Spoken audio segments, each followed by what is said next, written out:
Good afternoon, everybody. And I have with me a very special guest, Mr. Amitabh Kant. Needs no introduction, but it will only be fair on my part to remind our viewers of certain idioms, phrases that have become a part of folklore. When you talk about Kerala, God's own country, Amitabh Kant. We talk about incredible India. That was again the wordsmith, Amitabh Kant, at play. We talk about Atmanirbhar Bharat. We also talk about Make in India. Again, Amitabh Kant. And we're going to talk about it. But before we start talking about Atmanirbhar Bharat, the biggest news of the day today is attack on Iran by the US and by Israel, and the retaliation by Iran. They've attacked the air bases in Bahrain. Now, the larger picture of this summit that we are trying to showcase is, and understand, is the new world order, Mr. Amitabh Kant. Now, what does this flare up in the Middle East mean for the new world order? So firstly, we are in the midst of conflicts. I mean, not merely in Iran, in the heart of Iran. We've seen a war going on in Europe for the last over 4 years. We've seen a conflict in Middle East, and now in the heart of Iran. And I think this is a joint operation by Israel and America. The Israelis have gone in first. And obviously the aim is, and objective is very clear, that there should be a regime change in Iran. The consequences for the rest of the world are severe because there'll be lack of predictability and consistency. But more than that, there'll be huge impact on oil prices. And you have a scenario where the Russian oil is getting choked out, you'll have the Iranian oil getting choked out. And for energy-dependent countries like India, we import almost about $180 billion worth of fossil fuel. That has severe implication for us. We have a vast segment of Indians living in Iran, so it has severe implications. But from a world order, one basic three things. One is that the period of stability post-World War II has come to an end. We should be absolutely clear.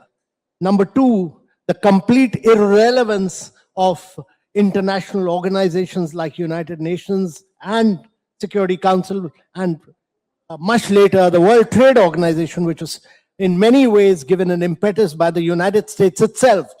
So the end of multilateral institutions in the post-World War II era. And thirdly, I think the complete breakdown of global supply chains across the world with the coming in of massive tariffs, and the Trumpian tariffs has led to.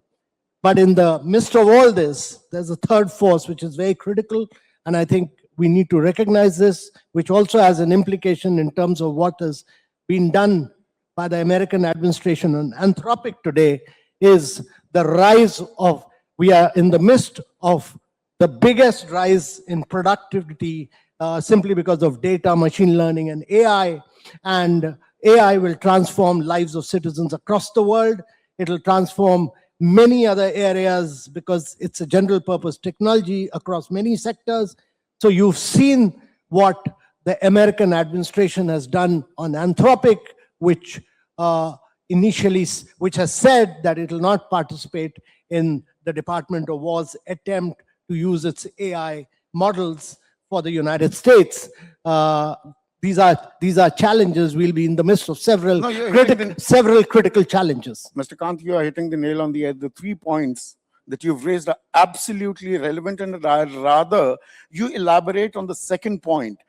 Is the world order, rule-based world order, a thing of the past now? There are no rules. खुला खेल फर्रुखाबादी हो गया है क्या अंतरराष्ट्रीय स्तर पर? जिसकी लाठी उसकी भैंस. Is that what we are looking at now? So the challenge is that globalization as we had known it will radically alter itself into friend shoring, into trust shoring, into complete reliance of working with countries with you have trust in technology, trust in terms of strategic interests, and you will see alliances which will be both bilateral and regional, which will be based on trust. The challenge is that global growth is at its lowest. Global supply chains that enable vast segments of population being lifted above poverty line. China had seen this. You've seen scorching praise of growth in China based on global supply chains. We've seen over 320 million people being lifted in India itself largely because of the growth impetus we've had on the basis of trade. Now, if trade gets impacted, that means it'll be a different world. Global growth will slow down. Sustainable development goals will slow down. There'll be a huge impact on segments of population across the global south. Make no mistake about it. And this, to my mind, will create large inequalities in the global society. It'll be a very inequitable society in the coming days. I'll come to there's a very important point, the disruption in the global supplies. I'll come to that. But our Prime Minister just came back from a visit to Israel. And we see Israel, along with the US, attacking Iran. Iran is also retaliating. Where does India stand? And here, I want you to go back. You're still very young, but you were younger in the 70s when you were in Delhi University and in also the JNU.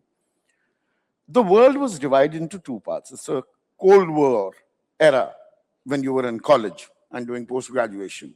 There was a US camp and there was a Russian camp. But there was also a non-aligned movement, which was led by India. Where does India stand today? We are friends with Israel. We have a friendship and we have this trade deal with America. Iran is our traditional ally, somebody who's willing to supply oil in rupees till about 2017-18, when we stopped buying it. Where does India stand in this evolving world order, new world order? No, I think from our objective, our perspective must be very clear that we are a $4 trillion economy. Our objective is that we should become a $30+ trillion economy by the time we become 120-47. That's the objective which the Prime Minister set for a Viksit Bharat. And we should be very clear that this means that India needs to grow at about 9x. Its GDP must grow 9x, its per capita income must grow 8x, its manufacturing must grow 16x. That's the challenge for India. Only 3 countries in the world have been able to do it. Japan, Korea, China in the past. If India has to do this, then India needs to be in partnership with many parts of the world. India needs to be in partnership with the West Asia. India needs to be in partnership with East Asia. India needs to be in partnership with the developed part of the world, Europe and America. And what you're seeing is alliances, India's FTA with Europe, India's coming trade deal with the United States of America, our own relationship with Japan, Australia, the trade in recent times, we've had a FTA with many other countries, but we continue to have very good relationship with both UAE and Saudi. So India needs to work with many, many partners across the world to be able to export and to be able to maintain its strategic interests in several regions. But before I come to that, this is another aspect. You said we are a 4 trillion economy, the 4th largest economy in the world. We talk about this. We've set a very ambitious target of becoming a developed nation by 2047. And we should be able to do that. But is there also the other side of the coin, Mr. Kant, which is, हम चौथी सबसे बड़ी अर्थव्यवस्था तो जरूर हैं, तीसरी भी बन जाएंगे. Is that more a function of our population? Why do I ask that? Is prati vyakti aay, per capita GDP, isn't that a much better indicator of the progress any society or country is making? और प्रति व्यक्ति आय में हम 142वें हैं दुनिया में। प्रति व्यक्ति भी बहुत आवश्यक है और इसीलिए हम कहते हैं कि हमें जो बढ़ावत करनी है उसमें जीडीपी को भी बढ़ना आवश्यक है और प्रति व्यक्ति को भी बढ़ाना आवश्यक है। और इसीलिए हम कहते हैं कि मैन्युफैक्चरिंग को बढ़ावा, क्योंकि भारत की जो ग्रोथ हुई है आप पिछले 3 दशक में, वो सारी ग्रोथ जो हुई है उसमें 65% सर्विसेज की ग्रोथ हुई है। सर्विसेज उतनी नौकरियां नहीं क्रिएट करता है, तो जो भारत का फोकस अब आ रहा है वो कि आप manufacturing, ease of doing business कीजिए, आप मैन्युफैक्चरिंग को बढ़ाइए, कॉस्ट ऑफ डूइंग बिजनेस कम कीजिए और मैन्युफैक्चरिंग के थ्रू नई जॉब्स क्रिएट करिए। उसके बिना बहुत मुश्किल होगा ग्रोथ विद जॉब्स। पर इसके साथ साथ, क्योंकि एक्सपोर्ट्स, जो भी कंट्री की जिसकी भी ग्रोथ हुई है, जापान, कोरिया, चाइना की, ये सब एक्सपोर्ट्स पर ग्रोथ हुई है, मैन्युफैक्चरिंग के साथ इनकी एक्सपोर्ट्स हुई है। तो हमें एक्सपोर्ट करना आवश्यक होगा और ग्लोबल मार्केट्स को पेनिट्रेट करना बहुत जरूरी है इसके लिए। और तीसरी चीज मेरे विचार से, क्योंकि अभी आपकी 46% जनसंख्या कृषि क्षेत्र में है, तो अगर किसी भी देश में 46% जनसंख्या कृषि क्षेत्र में नहीं है और आपकी प्रोडक्टिविटी एग्रीकल्चर क्षेत्र में काफी कम है, तो अगर उसको बढ़ाना है तो आपको कृषि क्षेत्र में आपकी जनसंख्या को निकाल के अर्बनाइजेशन में डालना जरूरी है। इसलिए मेरे विचार से सबसे आवश्यक है कि हम स्मार्ट अर्बनाइजेशन करें, सस्टेनेबल अर्बनाइजेशन करें। और जो अर्बनाइजेशन होता है उससे इनोवेशन आता है, उससे ग्रोथ डायनेमिक्स होती हैं और उससे मेरे विचार से नई जॉब्स निकलती हैं। सो मैन्युफैक्चरिंग लेड अर्बनाइजेशन जो हम कोशिश कर रहे हैं शेंड्रा बिटकिन में या धोलेरा में नई मैन्युफैक्चरिंग सिटीज बना के जहां वॉक टू वर्क है, वो आवश्यक है इस देश को। और मेरे विचार से अगर 500 मिलियन लोग, अगर 50 करोड़ लोग अगले 5 दशक के अंदर रूरल एरिया से अर्बन एरिया में आएंगे तो आपको कम से कम 500 शहर 1 मिलियन पॉपुलेशन के नए बनाने आवश्यक हैं, जो कि हर स्टेट गवर्नमेंट की भी जिम्मेदारी है। उसमें क्या किसान कहीं मजदूर तो बनकर नहीं रह जाएंगे, उस पर आऊं। पर उससे पहले आपने और बड़ा जो खाका खींचा था 10 साल पहले, अमिताभ कांत जी, जब आप मैन्युफैक्चरिंग की बात करते हैं तो मेक इन इंडिया, वो शेर, stand up India, startup India, और उसमें आपने एक बेहद ही बेहतरीन एक खाका, एक नक्शा, रोड मैप तैयार किया था कि 2025 तक the contribution of manufacturing to the GDP would be 25%। उस वक्त 16% हुआ करता था लगभग। आपके पास फिगर्स मेरे से बेहतर होंगी। आज की तारीख में वो आत्मनिर्भर भारत या वो मैन्युफैक्चरिंग पर जो हमें जोर देना था वो कहां रह गया? हम तो 13% मैन्युफैक्चरिंग की कंट्रीब्यूशन रह गई है। देखिए, मैन्युफैक्चरिंग का जो कंट्रीब्यूशन है आपकी जीडीपी पे, वो करीब 18% है अभी। उसको बढ़ा के 25% करना आवश्यक। अब तो वो 13 आ गया है। हाँ, उतने नहीं, 13, वो आपकी जो फिगर है 13% की, वो बिल्कुल ठीक नहीं, करीब 18% है और उसको बढ़ा के 25% करना है। उसके लिए काफी काम हुआ है। देखिए, जो एक ये भी समझना जरूरी है कि गुड्स एंड सर्विसेज टैक्स, एक टैक्स आया, इंसॉल्वेंसी एंड बैंक्रप्सी कोड आया, उसके साथ साथ आपने ईज ऑफ डूइंग में कम से कम 2200 लॉज हटाए, रूल्स, रेगुलेशन, प्रोसीजर्स हटाए। तो उससे तो और गति मिलनी चाहिए थी, या जीएसटी जैसे इंप्लीमेंट हुआ, या नोटबंदी लागू ने कमर तोड़ी एमएसएमई की। पर जो आपकी, देखिए, आप कम से कम 2.5 वर्ष तो कोविड के लिए हटाइएगा ना। कोविड ने जो डैमेज किया ग्लोबल इकोनॉमी को और भारतीय इकोनॉमी को, उसको भी हटाइएगा। मेरे विचार से हम राइट ट्रैक पे हैं। हमें कॉस्ट ऑफ डूइंग बिजनेस, क्योंकि हमारे इंटरेस्ट रेट हाई है, हमारे इलेक्ट्रिसिटी रेट हाई है, उस पर अब फोकस, ईज ऑफ डूइंग पर काफी काम हुआ है, कॉस्ट ऑफ डूइंग बिजनेस पर काफी काम करना बाकी है। और दूसरी चीज, मेरे विचार से स्टेट्स पे फोकस करना जरूरी है, क्योंकि हमें अगर भारत को करीब 30+ ट्रिलियन डॉलर इकोनॉमी बनना है तो लॉन्ग रन में हमारे कम से कम 12 स्टेट्स ऐसे होने चाहिए जो 10% की ग्रोथ पर ग्रो करें। सिर्फ टारगेट सेटिंग से काम बन जाता है? क्योंकि अगर मैं 2024-25 का डेटा ही बताऊं, भारत ने कुल मिलाकर जो टोटल एक्सपोर्ट्स किए, निर्यात जो किए 37 लाख करोड़ के, और आयात जो हमने किया है वो 61 lakh crore. We still have negative balance of trade of 24 lakh crores. Because you import oil. आप बेसिक चीज तो देखिए ना कि आपके पास ऑयल है नहीं, तो इसलिए आप $180 बिलियन का तेल इंपोर्ट करते हैं। आप तो, आपकी जितनी इंपोर्ट है वो तो ऑयल की वजह से है ना। आप मैन्युफैक्चर्ड गुड्स तो एक्सपोर्ट करते हैं, पर आपका सारा इंपोर्ट तो ऑयल की वजह से है। चाइना से हम कौन सा ऑयल इंपोर्ट करते हैं सर? 9,60,000 करोड़ का हम आयात करते हैं हाँ। चीन से, और वहां उनको पर- निर्यात करते हैं पर- सिर्फ 1,21,000 करोड़। बिल्कुल सही आप कह रहे हैं, पर आप ये बताइए कि यूनाइटेड स्टेट्स ऑफ अमेरिका हो, यूरोप हो, चाइना एक ऐसा देश है जो कि manufacturing capital of the world है। वो लोएस्ट प्राइस पॉइंट पे सबके लिए, अपने साइज और स्केल के लिए मैन्युफैक्चरिंग करता हो। एप्पल हो, डेल हो, सिस्को हो, दुनिया की जो 20-22 जो सबसे बड़ी कंपनी है, उनका 58%, 98% उनकी मैन्युफैक्चरिंग चाइना में होती है। तो ये इंडिया के लिए नहीं कह रहे हैं आप, ये अमेरिका भी करता है, ये यूरोप भी करता है, क्योंकि ग्लोबल सप्लाई चेन और ग्लोबल वैल्यू चेन का अर्थ यही था कि आप लोएस्ट कॉस्ट पर इंपोर्ट करिए और आप दुनिया को एक्सपोर्ट करिए। तो ये तो इंडिया ने अभी करीब 30% एप्पल का प्रोडक्शन वहां चाइना से लेकर इंडिया शिफ्ट किया है, प्रोडक्शन लिंक्ड इंसेंटिव स्कीम्स की वजह से। तो धीरे धीरे ये सारा, नहीं, मैं ये, चलिए चाइना एक अपवाद भी हो सकता है, I can take that as an exception, but the new trade deal, the details of which are still yet to be made public, and because of the Supreme Court's order over there, वो tariff war तो खत्म हो गया, वो अवैध करार हुआ, now another 10% which was later increased to 15% duties. We don't know the details as yet, but the biggest thing that has come out is over the next 5 years, India is going to import $500 billion worth of American goods into the country.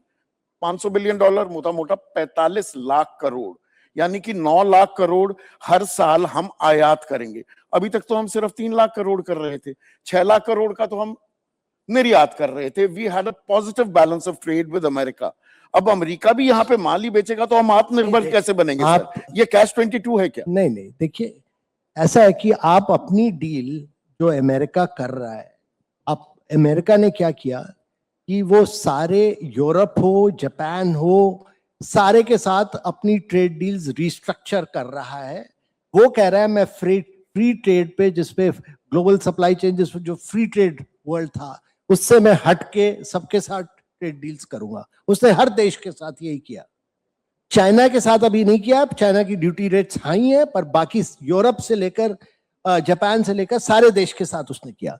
उन सबकी trade deals अगर आप देखते हैं, क्योंकि आप अपनी trade deal तो उनके साथ कंपेयर करिएगा ना, और 50% आपके ऊपर ड्यूटी लगी हुई थी, जिसपे आपको टेक्सटाइल पे इंपैक्ट कर रहा था, लेबर, जेम्स एंड ज्वेलरी पे इंपैक्ट कर रहा था, फुटवेयर एंड लेदर पे इंपैक्ट कर रहा था। 50% ड्यूटी, 50% ड्यूटी का क्या मतलब है संदीप जी? एम्बार्गो, मतलब आप कुछ एक्सपोर्ट ही नहीं कर सकते, और ये सारे के सारे आपके लेबर इंटेंसिव सेक्टर हैं। आप 50% से 18% पे उसमें लाते हैं, जबकि नेबरिंग सारी कंट्रीज पे 19 से लेकर 25% तक है। सर वो डील अच्छी है कि खराब है? नहीं सर, इसमें एक क्लैरिफिकेशन चाहूंगा। हाँ।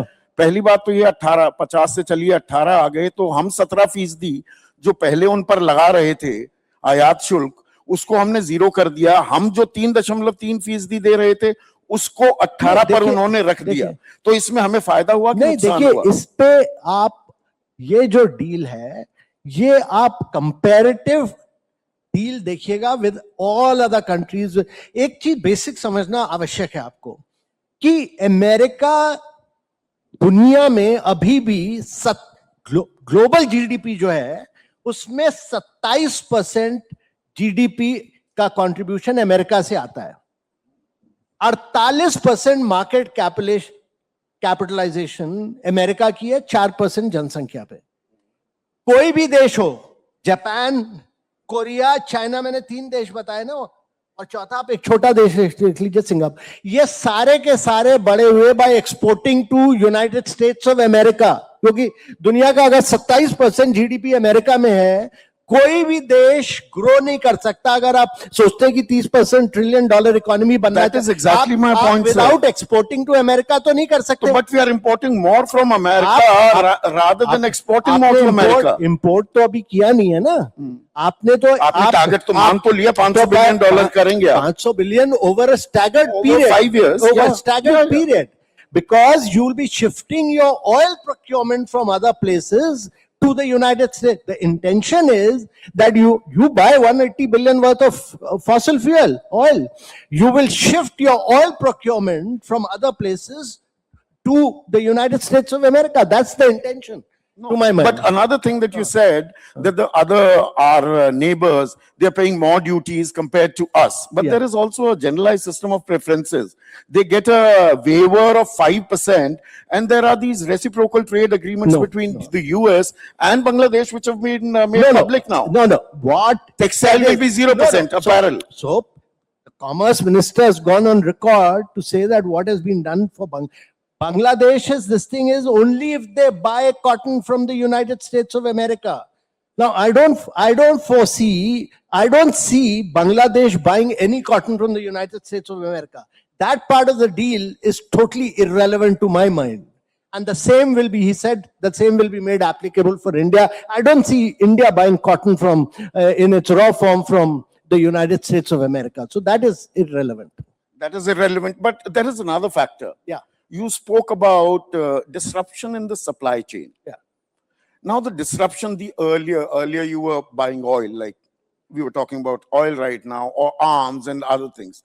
The supply chain in the near future, and as of now, in fact, even today it applies, is based more on supercomputers, the chips, and AI. And there, the rare earth material also comes into play.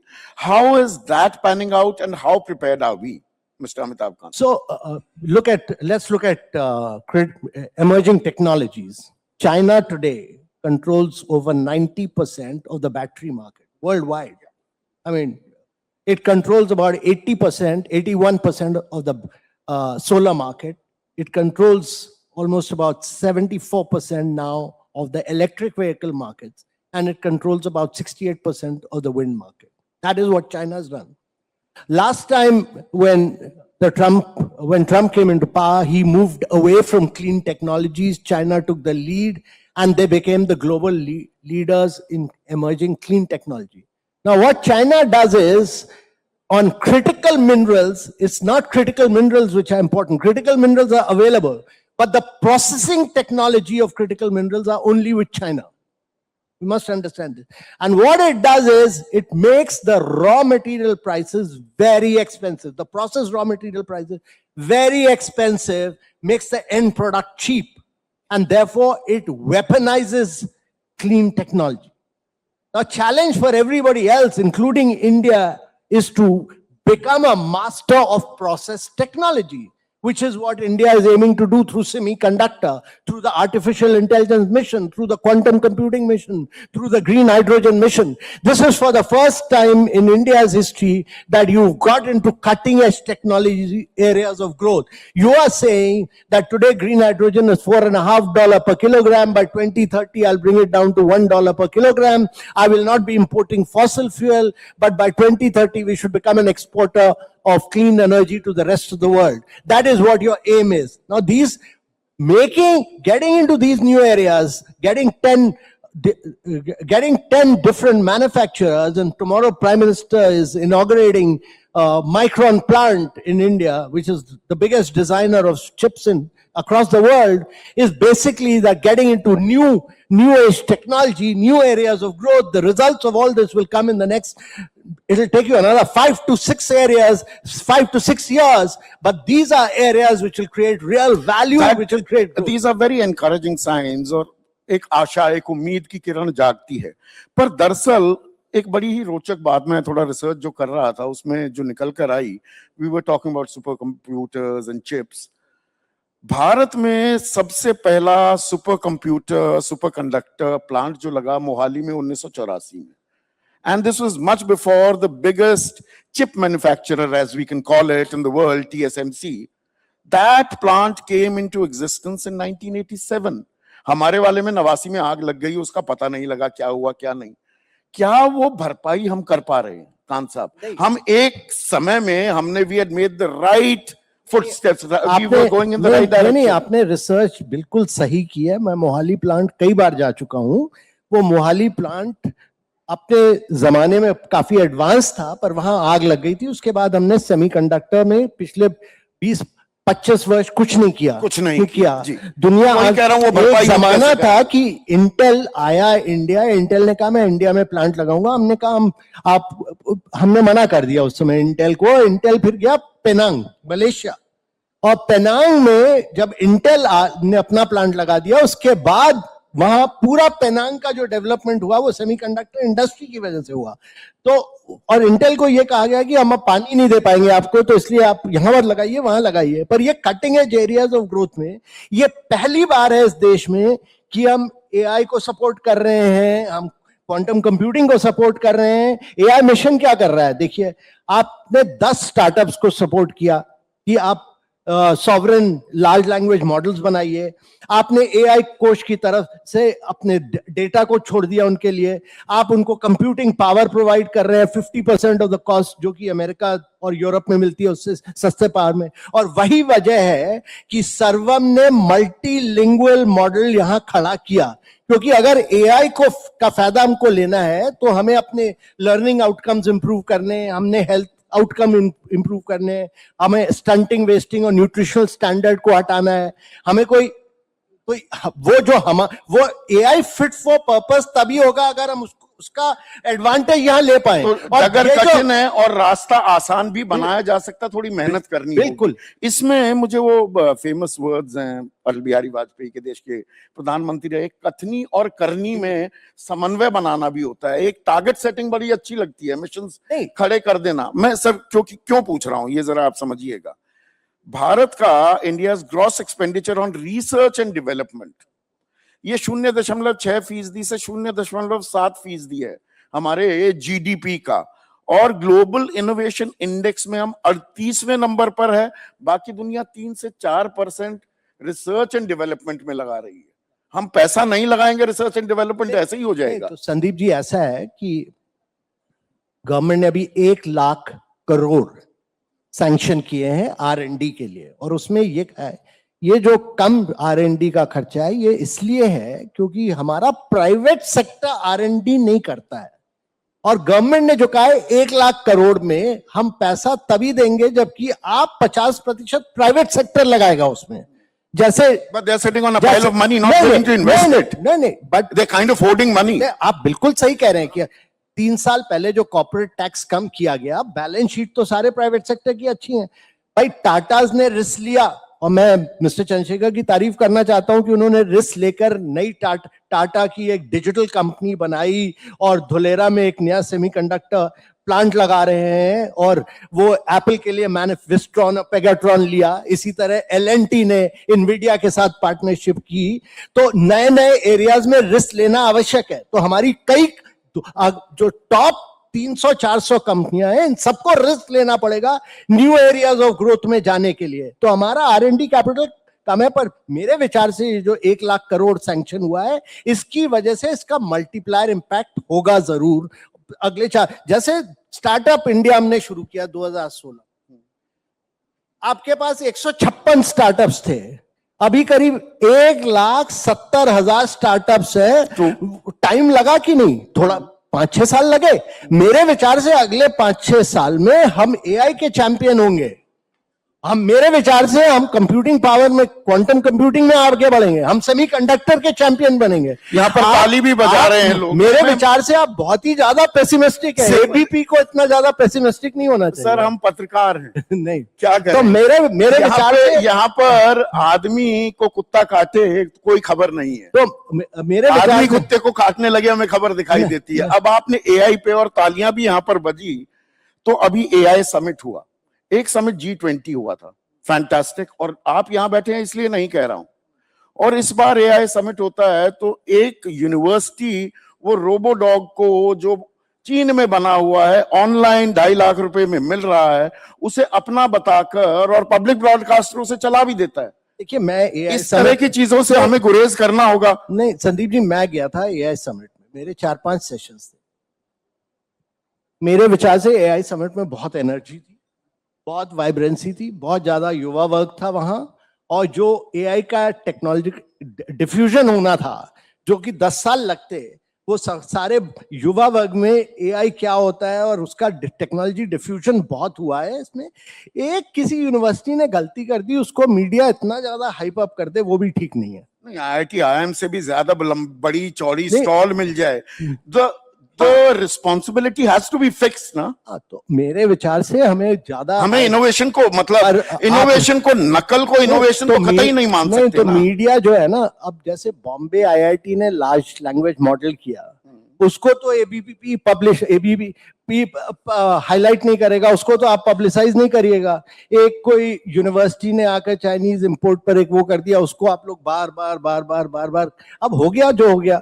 अब आप कम से कम जो नए large language models बने हैं देश में, जिनको लॉन्च कर दिया गया एआई समिट में, 3 नए लार्ज लैंग्वेज मॉडल्स इंडिया ने बनाए, कम से कम उसकी तो तारीफ करिए आप। तारीफ भी की जाएगी जहां पर होगी। एक आखिरी सवाल, क्योंकि टाइम्स आप वो फिर वरना कहने लगेंगे कि टाइम ज्यादा ले लिया है। आपने युवाओं की बात की और डेमोग्राफिक डिविडेंड की हम लगातार बात करते हैं। 35 साल की उम्र से कम 65% हमारी आबादी है। बट अगेन यहां पर मैं अब प्राइवेट सेक्टर के उदाहरण एक ले लेता हूं। Top 5 IT companies in the country, पिछले 9 महीनों में उन्होंने 26 नई नौकरियां इजाद की। How do we overcome this challenge, especially in an AI world? कल अभी शशि थरूर एक सेशन को मॉडरेट कर रहे थे, उन्होंने उदाहरण दिया कि BYD, वो बिल्ड योर ड्रीम्स जो कंपनी है, वहां पर 8 इंजीनियर्स हैं सिर्फ, पूरा प्लांट चल रहा है, सारा AI चला रहे हैं और वो भी सिर्फ रोबोट्स को कंट्रोल करने के लिए। तो युवाओं के लिए कितनी बड़ी चुनौती और देश के लिए कितनी बड़ी चुनौती, डेमोग्राफिक जो डिविडेंड है वो डेमोग्राफिक लायबिलिटी में कन्वर्ट ना हो जाए।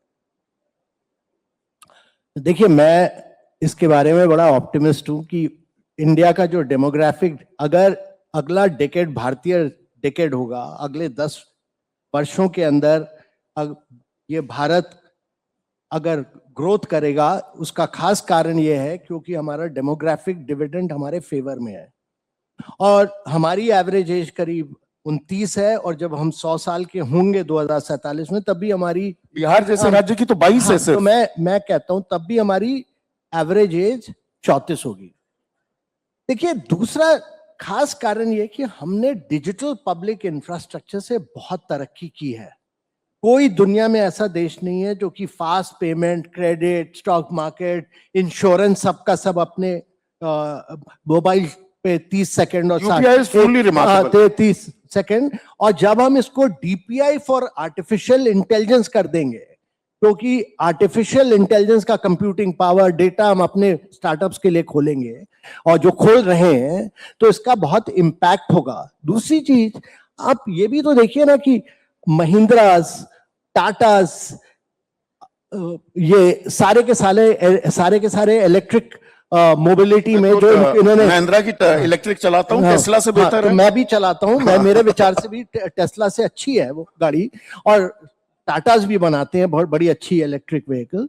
मेरे विचार से पॉलिसी शिफ्ट्स ऐसे किए जा रहे हैं जिससे कि हम टेक्नोलॉजी लीपफ्रॉगिंग करें इन क्षेत्रों में, और मेरे विचार से कई नए एरियाज में नई जॉब्स आएंगी, जैसे सेमीकंडक्टर में नई जॉब्स आएंगी।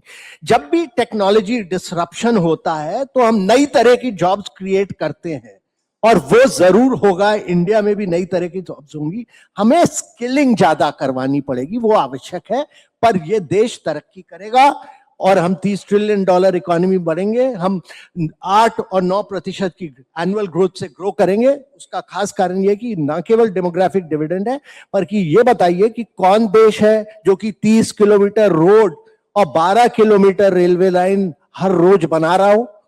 आप ये बताइए कि कौन ऐसा देश है जो 9 मेट्रो सिटीज हर साल बना रहा हो। कौन ऐसा देश है जिसने अपना सोलर पावर 32 गुना बढ़ा किया हो पिछले 7 वर्षों के अंदर। और कौन ऐसा देश है जो कि 50% अपना फास्ट पेमेंट मोबाइल पर करता हो। कोई ऐसा देश नहीं है। तो मैं ऑप्टिमिस्ट हूं, आप भी मेरे तरह आप भी ऑप्टिमिस्ट बन जाइए इंडिया के। आपके मुंह में घी शक्कर और मैं तो जाट हूं, घी और शक्कर बहुत अच्छा लगता है मुझे। थैंक यू, बहुत बहुत शुक्रिया, धन्यवाद धन्यवाद अमिताभ कांत साहब।